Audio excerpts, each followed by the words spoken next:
Revoici donc comme promis, donc toujours comment dire en ce mardi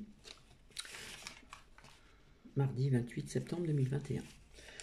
Alors, donc je reviens vers vous pour certaines choses, pour faire le point.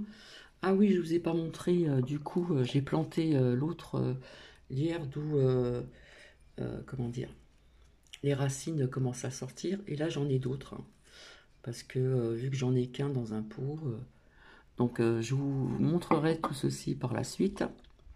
Donc le premier a été planté, et puis le reste, on va voir si les racines prennent, et si elles prennent, je vais les planter tout autour.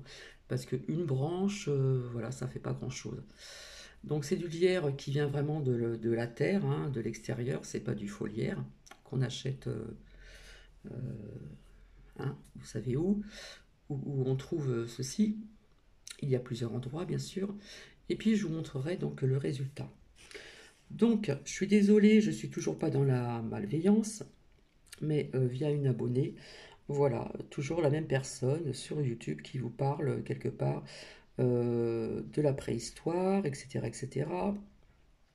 Après, en ce qui concerne que l'homme, vous savez, les schémas, etc., hein, qui sont singes, machin, machin, machin, machin, etc., j'ai trouvé une autre version de la création du monde qui ressemble au début de un des documentaires.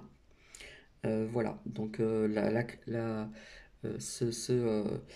que je vous ai parlé de la dernière fois, je m'exprime très mal, excusez-moi, eh bien, c'est autre que ce qu'on vous apprend dans la Bible. Là, c'est vraiment scientifique, comment le monde s'est créé, etc., etc. Donc, ça dure 2 heures, c'est très très long, mais ça peut être aussi intéressant parce que nous voyons deux versions différentes. Là, ça va être des scientifiques qui vont parler de la création du monde, comment la Terre s'est faite, etc., les animaux qui sont venus, enfin, c'est très très intéressant aussi. Donc voilà, donc il y a des mots employés voilà, que j'ai pu trouver dans ces deux documentaires, pardon. Euh, voilà, pour cette dame qui a posé sa main dans une grotte. Et voici ce que j'ai vu. Elle a reçu des infos, etc. Donc il y a des mots clés. On parle d'ADN. Quelque part on mange de la viande, mais on n'en mange pas. Ces personnes n'étaient pas poilues comme on vous l'a dit, euh, etc. Ils chassaient pour se vêtir. Qu'est-ce que j'ai entendu aussi? Au niveau de faire du feu, ils se servaient pas de ce qu'on nous montre depuis des années. Ils se servaient aussi de cristaux, etc. On parle de cristal aussi. Ça parle aussi donc de laboratoire, on a chassé des hommes, on parle d'extraterrestres, etc. Donc tout ceci, c'est à voir dans les documentaires, dans les deux documentaires. Euh, Bah écoutez, je suis désolée encore, mais bon, pour cette dame, Google est vraiment son ami, hein, sans être dans la malveillance, hein, comme certaines personnes pourraient le penser. Je suis là juste pour vous ouvrir les yeux, parce que à un moment ou l'autre, il faut arrêter de prendre, de se servir de la naïveté des personnes, etc., etc. Bref. Chacun a sa croyance, chacun, voilà, chacun a son propre libre arbitre de croire ceci ou de croire cela. Donc je vais commencer par le second documentaire que j'ai découvert et je reviendrai donc au premier séparément. Donc il y en a un qui est un peu plus long que le premier, donc veuillez m'en excuser. Mais c'est vrai qu'il y a plusieurs versions du secret du monde, de l'homme, hein, comment dire, euh, les premiers hommes sur Terre, etc. Donc voici donc ces mots-clés, laboratoire, on a chassé des hommes, on parle de chaleur, qu'on a soif, on parle du froid, on parle d'extraterrestres, on parle de ces hommes qui n'étaient pas poilus, on parle aussi de faire du feu avec autre chose que ce que on nous a dit jusqu'à maintenant, etc., etc., etc. Je vous souhaite une bonne... si vous souhaitez donc rester avec moi, ça peut être intéressant et vous pourriez peut-être faire le lien entre ce que cette dame a dit. Et si j'ai des commentaires qui ne sont pas dans la bienveillance, c'est pas grave, je vais les retirer. Voilà.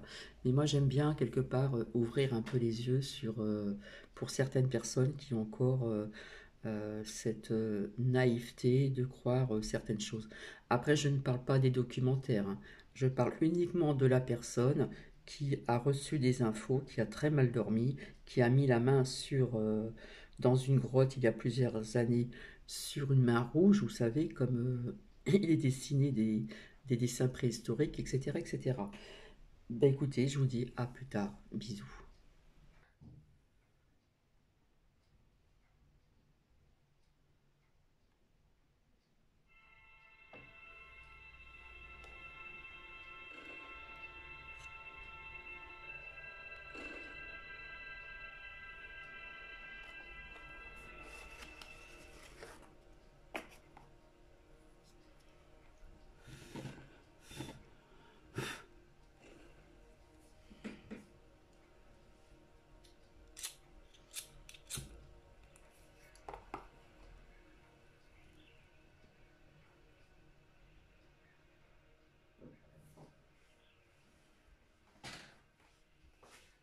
L'univers n'a pas toujours été tel que nous le connaissons aujourd'hui. À l'origine, il y avait l'œuf cosmique, un concentré de masse atomique qui explosa après avoir atteint la limite de la densité il y a 15 milliards d'années et projeta ses fragments à travers l'espace. Certains de ces fragments sont restés incandescents et ont formé les étoiles, d'autres se sont refroidis et ont formé les planètes et les météorites.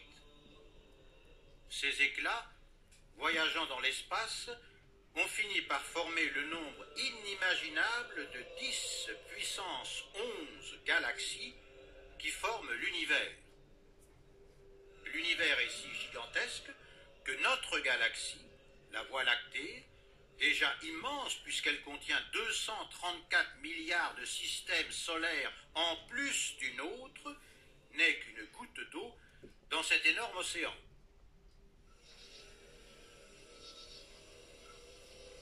Il y a environ 5 milliards d'années, dans un agglomérat de météorites errantes dans l'espace, la présence de radiations ultraviolettes permet l'apparition des glucides, molécules essentielles pour les fonctions reproductives. Quand ces météorites et leurs glucides entrent en collision avec des planètes où le carbone et l'eau liquide sont déjà présents, la vie apparaît.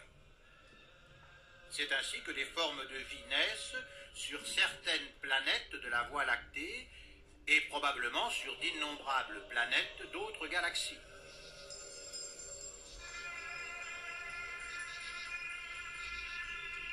Il y a environ 1 million d'années, la Voie lactée s'anime. Des êtres semblables aux humains, mais mesurant 2 fois leur taille, les belliqueux Anunnaki, qui prédominent sur une planète orbitant autour de l'étoile Némésis, acquièrent une technologie si avancée qu'ils peuvent explorer l'espace. Ils parviennent même à pénétrer le système solaire, colonisant Mars et Nibiru pour en faire des stations spatiales. Nibiru est une planète qui met 3600 ans pour effectuer son parcours autour du Soleil. Au commencement, lorsqu'elle fut attirée par les forces gravitationnelles de notre système solaire, Nibiru entra en collision avec la planète Tiamat et la cassa en deux, générant la Terre et la Lune. Son orbite s'est maintenant stabilisée, mais dans le passé, à chaque fois que Nibiru s'approchait de la Terre, elle causait un désastre. Ces passages successifs provoquèrent les glaciations, la fossilisation de forêts entières et la disparition d'animaux énormes tels que les dinosaures.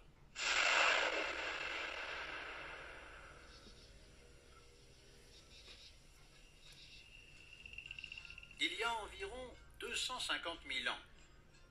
À cause de son orbite qui l'éloigne du Soleil pendant longtemps, Nibiru gèle. Pour la réchauffer, les colonisateurs Anunnaki créent un effet de serre en ébulisant uranium, hélium et or dans son atmosphère. Nibiru restait cependant trop pauvre en or. L'occasion pour en obtenir davantage se présente quand le roi Anunnaki, Alalu, destitué de Nibiru et réfugié sur la Terre, découvre qu'il y a de l'or en abondance sur cette planète. L'inscription suivante, se trouvant sur une tablette sumérienne, en témoigne. Sur la grande montagne de Mars, ils ont sculpté avec les rayons l'image d'Alalu. Que son visage regarde pour toujours vers Nibiru, où il a régné, et vers la terre, où il a découvert l'or.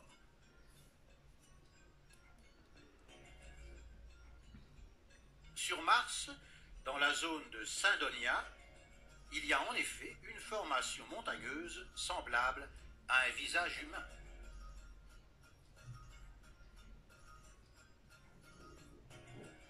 Les Sumériens sont fiables. Il y a 5000 ans, ils représentaient déjà toutes les planètes de notre système solaire, y compris Uranus, Neptune et Pluton, qui pourtant furent découvertes il y a peu de temps. Ce n'est pas un hasard si le premier salut incisé sur le disque qui a accompagné en 1977 les sondes américaines Voyageurs lancées dans l'espace pour contacter d'éventuelles civilisations extraterrestres était en langue sumérienne.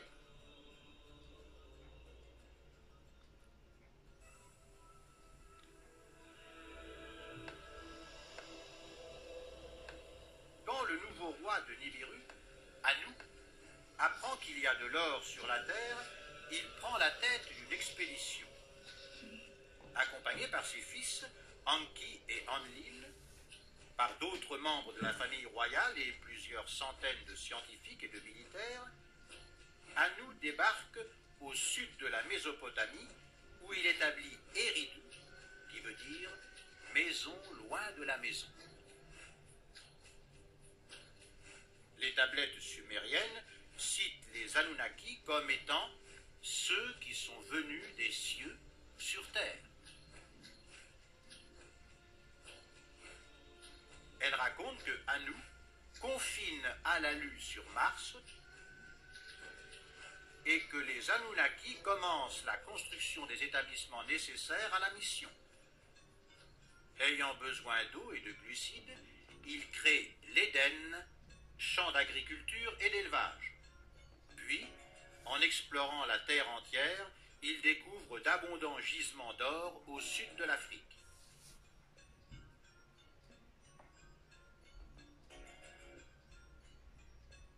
Satisfait, le roi Anu repart et laisse le commandement de la mission à Enlil, son héritier, tandis que Enki dirige les mines d'or dans l'actuel Zimbabwe.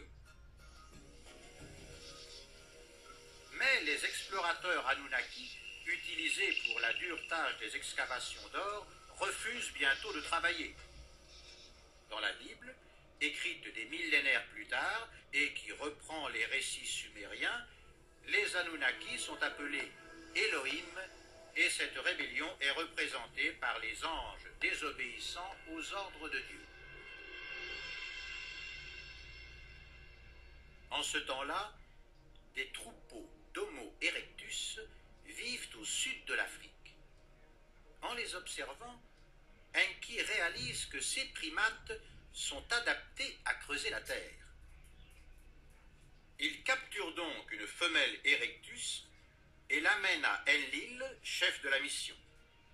Celui-ci donne l'autorisation d'effectuer des expérimentations et le groupe médical Anunnaki manipule génétiquement un ovule de cette femelle, le greffant à l'ADN de Niursag, épouse de Enki. C'est ainsi qu'il y a environ 200 000 ans naît un hybride stérile, mâle, fort physiquement et intelligent. Les Anunnaki l'appellent Lulu et en clonent un millier qu'ils transportent en grande partie en Afrique.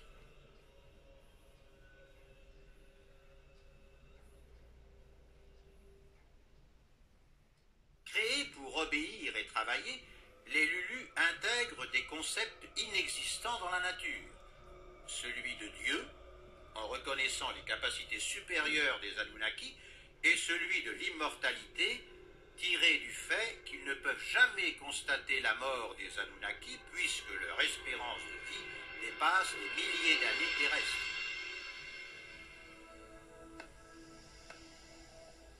Excité et amusé par cette expérimentation, Enlil ordonne à ses médecins de réaliser de nouveaux êtres en mélangeant l'ADN du Lulu à celui d'autres animaux. C'est ainsi qu'ils obtiennent le Pan, un être moitié Lulu et moitié chèvre auquel les Anunnaki enseignent à jouer de la flûte. Une jument naît le centaure, moitié Lulu et moitié cheval, auquel ils enseignent l'usage de l'arc. Puis ils créent toutes les créatures animalesques décrites dans les mythologies.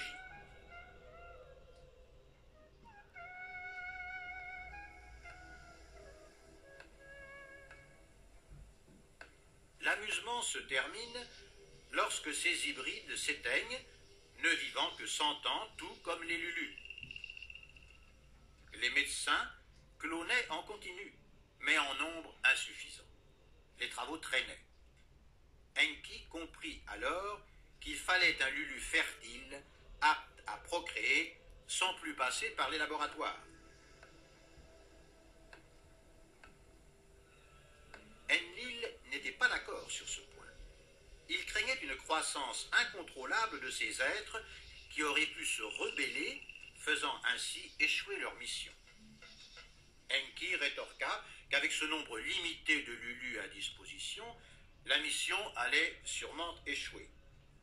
Alors, contre son gré, Enlil finit par approuver la fertilisation du Lulu et l'on produisit l'Adama, l'Homo sapiens, le progéniteur de l'homme actuel, créé à l'image et à l'égal des Anunnaki. C'était un Lulu amélioré et fécond qui vivait 300 ans, costaud et de 2 mètres de haut. De l'état de pacifique cueilleur d'œufs et de végétaux, ce primate passa à l'état d'homme, le plus féroce des chasseurs terrestres.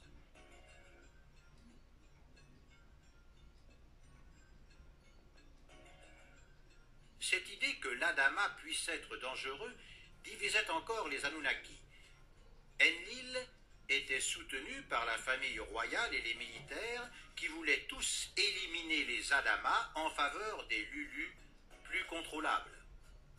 Enki, appuyé par les scientifiques, considérait que les Adamas, bien instruits, étaient une ressource importante pour les Anunnaki et que dans le futur, ce serait à ces êtres humains qu'il reviendrait de gouverner la Terre. Les Adamas vont donc succéder aux Lulus dans l'Éden pour le travail des champs et une grande partie sera transportée au Zimbabwe dans les mines d'or.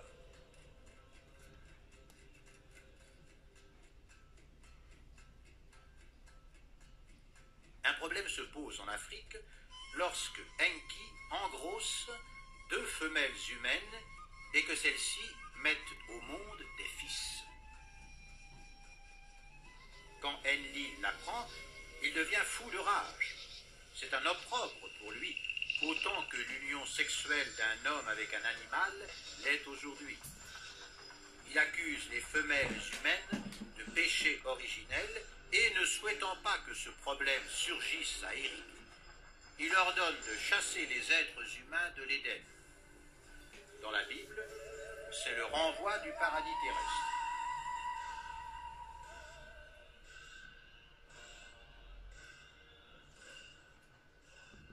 En Afrique, Enki ne chasse personne. Bien au contraire, il enseigne des connaissances supérieures à certains humains pour en faire les premiers rois. Le reste des hommes, eux, doivent creuser.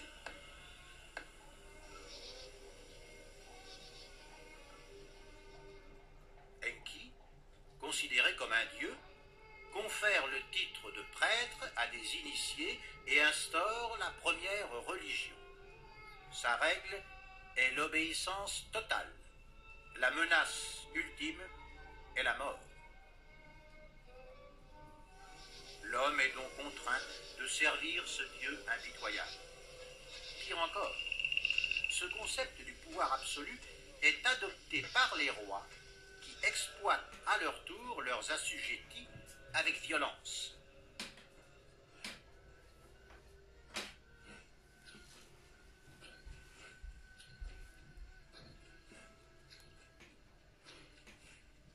Il y a environ 100 000 ans, le roi Anu meurt. Enlil n'a pas de temps à perdre s'il veut conserver le trône. Les Anunnaki sont sans scrupules et les prétendants ne manquent pas. Il déclare donc la fin de la mission. Sa priorité est désormais que tous se retournent sur Nibiru pour défendre son trône.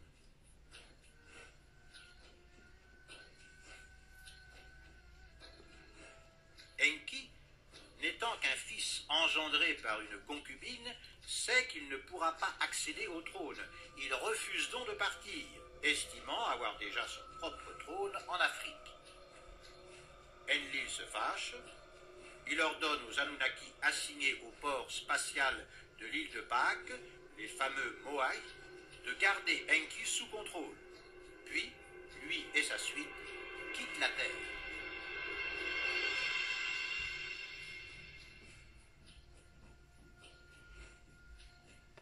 Enki, ne sachant pas quoi faire de tout cet or abandonné, le donne en cadeau aux hommes les plus fidèles.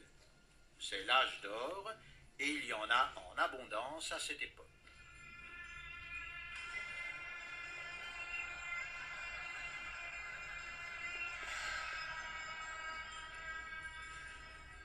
Il y a environ 50 000 ans, Enki et sa cour quittent le Zimbabwe pour Eridu. Eux se déplacent à bord de leurs machines volantes et sont suivis sur Terre par les rois les plus fidèles et leur peuple. C'est la première grande migration humaine allant de l'Afrique au Moyen-Orient. En remerciement, Enki donne à toute fille de roi l'un de ses fils comme époux, et de ces unions naissent des mortels exceptionnels, les dieux héros.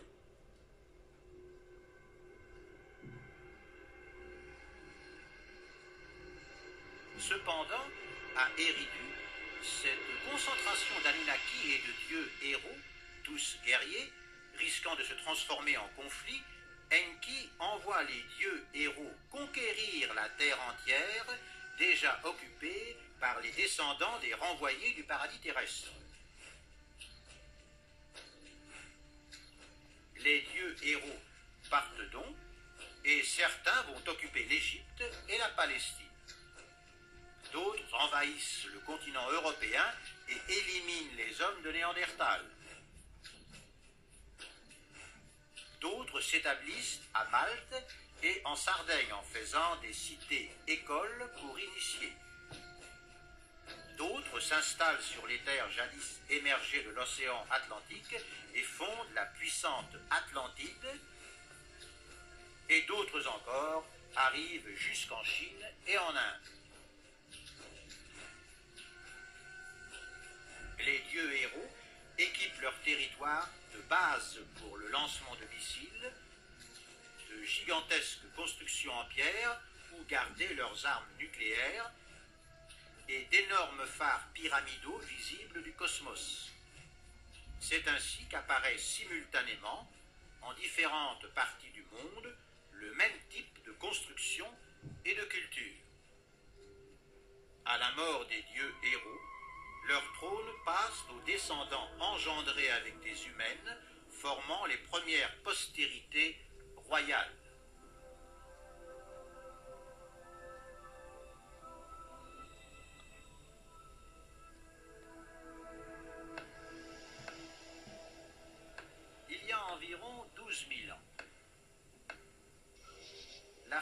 spatiale de Enlil, devenu roi de Nibiru, revient sur la Terre pour éliminer ces êtres humains qu'il avait, contre son gré, autorisés à voir le jour.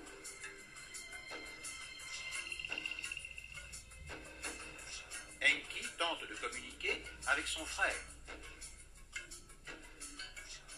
La réponse est un rayon destructeur qui s'abat entre le Maroc et l'Espagne actuelle. Dans un grondement terrifiant, la terre qui liait l'Afrique à l'Europe se désintègre dans l'air et l'océan Atlantique s'engouffre comme une furie par le détroit de Gibraltar à peine créé. Telle une énorme canonnade d'eau, les flots pénètrent dans la Méditerranée, détruisant les écoles d'initiation à Malte et en Sardaigne. Ils submergent l'Italie, la séparant de la Tunisie, ils inondent la plaine grecque, y créant des îles, puis pénètrent entre la Bulgarie et la Turquie pour former la mer Noire. Enfin, des vagues, hautes de 100 mètres, se dirigent vers Eridu, balayant tout sur leur passage. Qualifié de déluge universel dans la Bible, ce désastre ne touche en réalité que la zone allant de la Méditerranée à la Mésopotamie.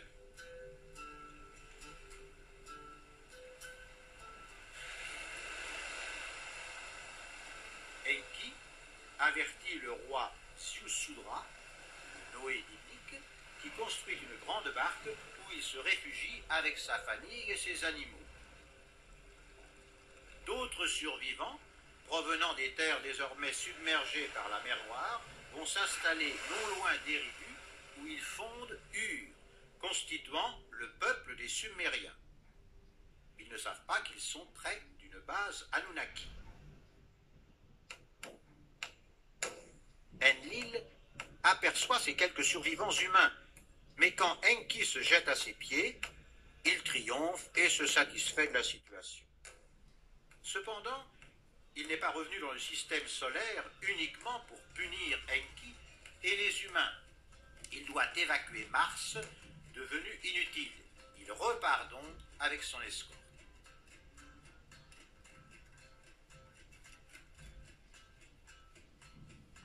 Entre-temps, l'arche s'est enlisée dans l'actuelle Arménie. Noé et sa famille sortent alors et se regroupent dans les premières agglomérations urbaines. Ils cultivent la terre, élèvent des animaux et vivent en harmonie avec la nature. Oubliant leur origine extraterrestre, ils organisent une société sans hiérarchie et sans discrimination sexuelle, avec comme règle le cadeau pour entreprendre les échanges.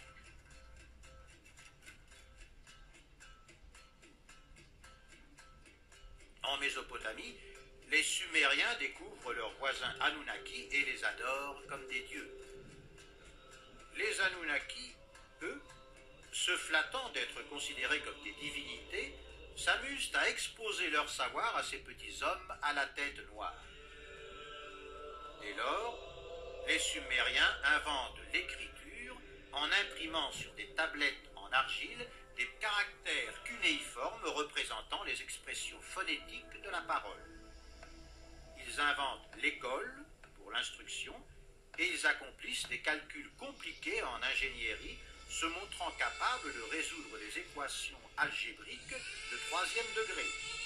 Ils connaissent le système solaire et inventent le premier calendrier, divisant le jour en 24 heures et l'heure en 60 minutes.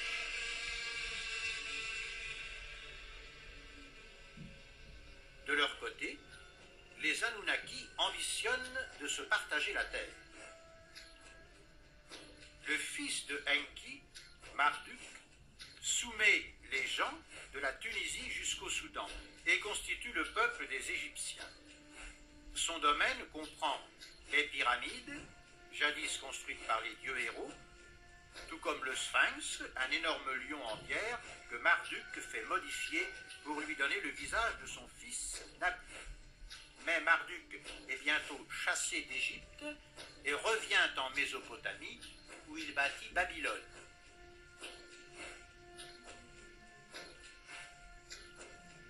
Trois frères Anunnaki Anunnaki, Dan, Rama et Vira occupent la Scandinavie qu'ils abandonnent pour chercher un climat plus tempéré. Dan occupe la Sardaigne pour s'établir plus tard en Italie, où il constitue le peuple des Étrusques. Rama arrive en Inde, mais une race noire très évoluée l'oblige à se replier en Anatolie, où il constitue le peuple indo-européen. Le troisième frère, Vira, se dirige vers le détroit de Bering et rentre en Amérique, longe la côte et arrive en Colombie où il fonde la civilisation andine.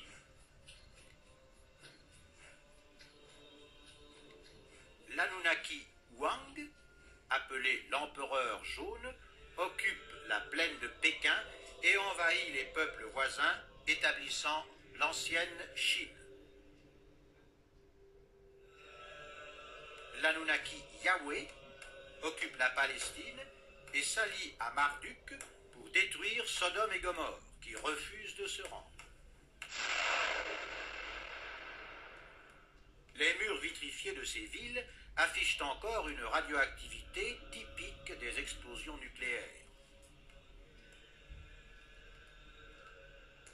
Yahvé avait un ami humain, Abraham, et cette amitié les amène à un pacte d'alliance. Yahvé promet à Abraham et à sa progéniture qu'il leur donnera le pays de Canaan. En contrepartie, Abraham jure de se rendre un culte à Yahvé en tant que Dieu unique et de se faire circoncire, lui et ses enfants mâles, pour se distinguer des hommes des autres factions. Dans le récit biblique, l'un des fils d'Abraham, Ismaël, est l'ancêtre des tribus islamiques, tandis que le petit-fils d'Abraham, Jacob, est l'ancêtre des tribus d'Israël.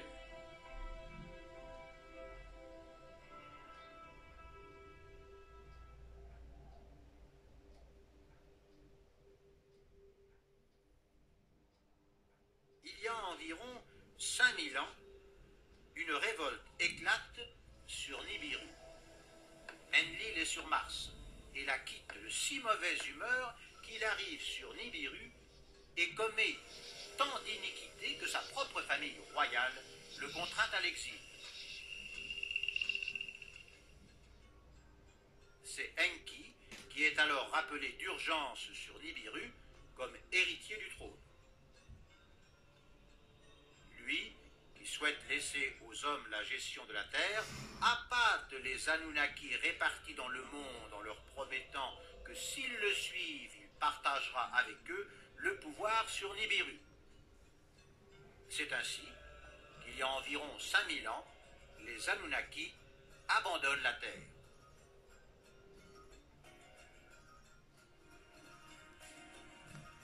Les annotations sumériennes se terminent d'ailleurs à cette date. À cette même date, la préhistoire s'achève et l'histoire débute. Pourtant, en 1939, à Ninive, si nous n'avions pas découvert ces milliers de tablettes sumériennes qui citent nos ancêtres comme étant le produit d'une manipulation génétique entre un primate et un extraterrestre, nous n'aurions pas su grand-chose sur l'origine de la race humaine.